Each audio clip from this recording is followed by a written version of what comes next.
Olá, no programa de hoje vamos discutir um assunto que envolve a capacidade de convivência das pessoas nos relacionamentos em grupo durante as distintas fases da vida.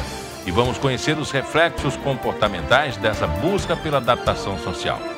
Qualidade de vida nas relações interpessoais. Esse é o tema de hoje do Enfoque.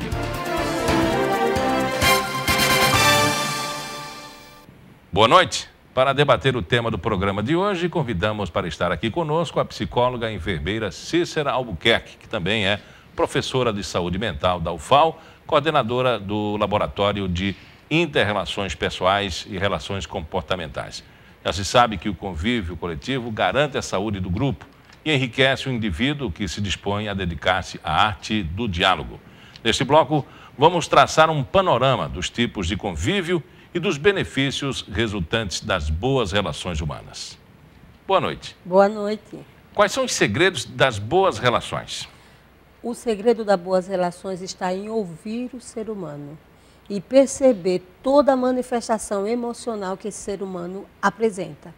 Desde o nascimento, a criança já apresenta emoções que podem ser lidas por seus pais ou cuidadores.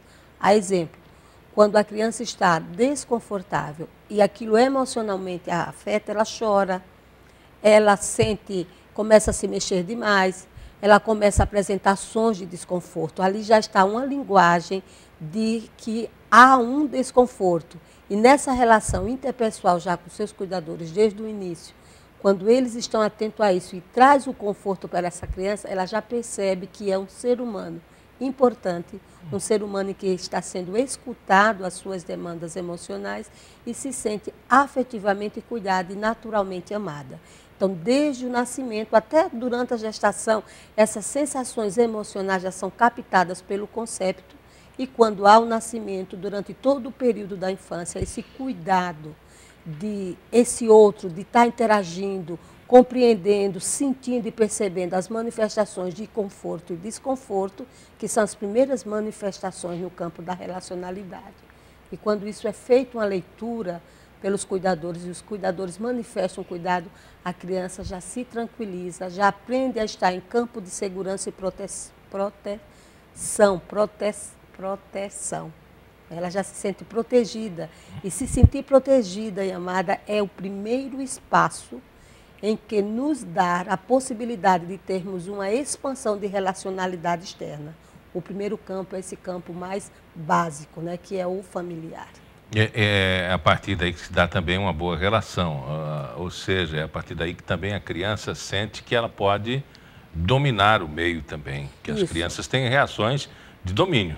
Isso, a criança ela tem reações das mais diversas.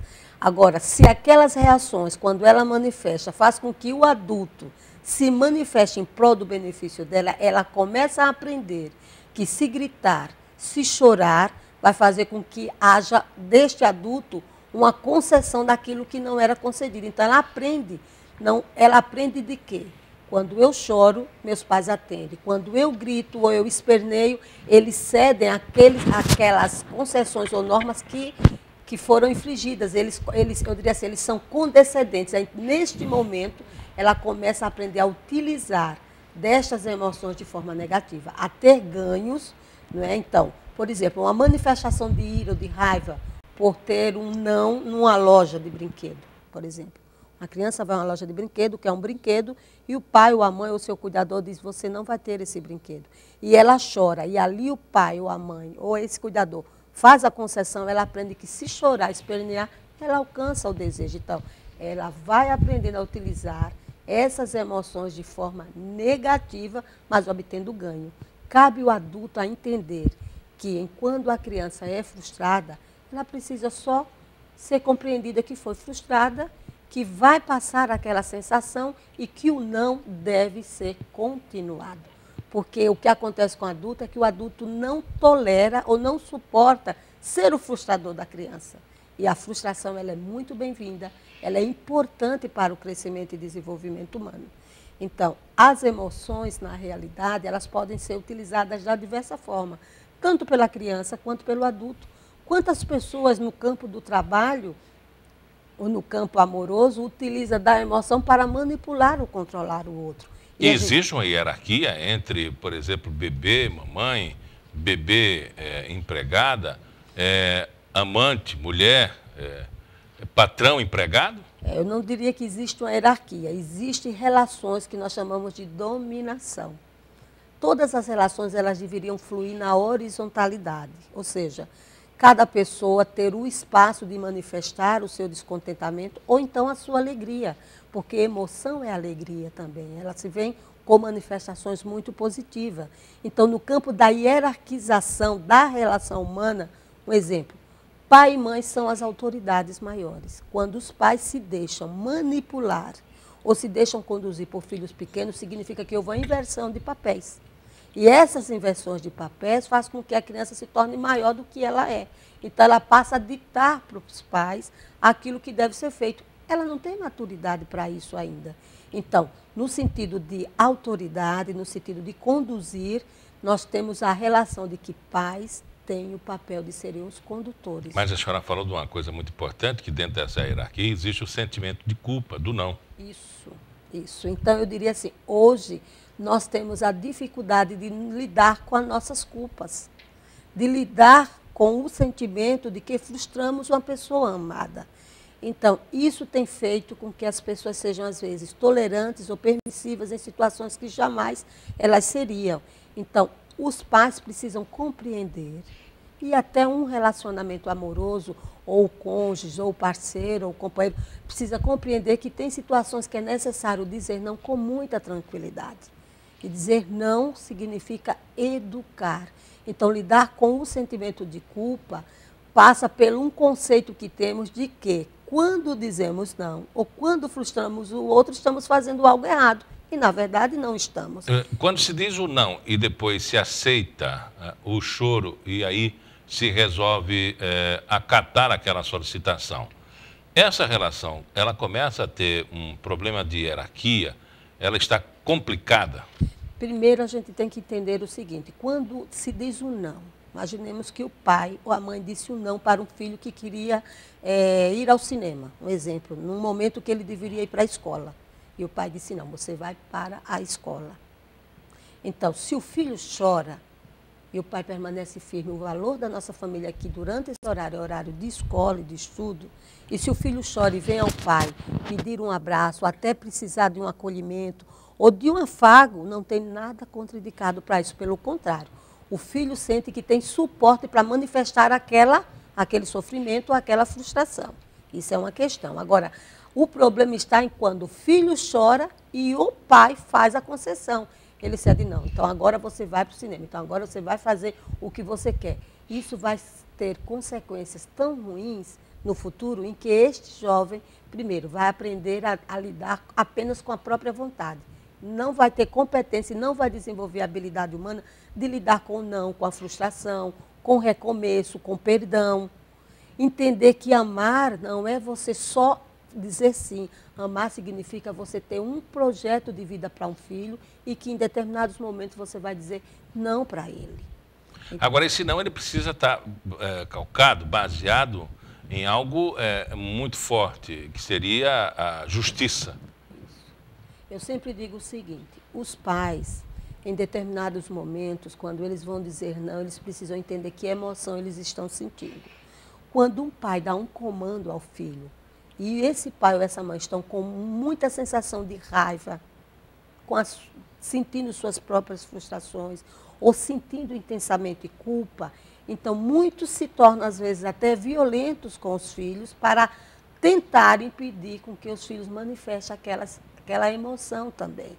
Então, é importante a gente entender que quem vai dizer o não, ou quem vai manifestar algo, precisa estar entendendo o que é que está sentindo. Em momento de emoção exacerbada, eu sempre sugiro não tomar decisão. Quando a senhora fala assim, ele sente a frustração no filho, ou um exemplo prático poderia ser, o pai e a mãe nunca tiveram boas notas e querem que os filhos tenham boas notas. E aí, irados, muita raiva, repreende seus filhos. Isso. O que acontece? Ele não está respeitando o limite do filho. Ele não está respeitando o limite do filho e não está reconhecendo como esse filho aprende. Porque nós temos que entender o seguinte, cada pessoa tem uma forma de aprendizagem.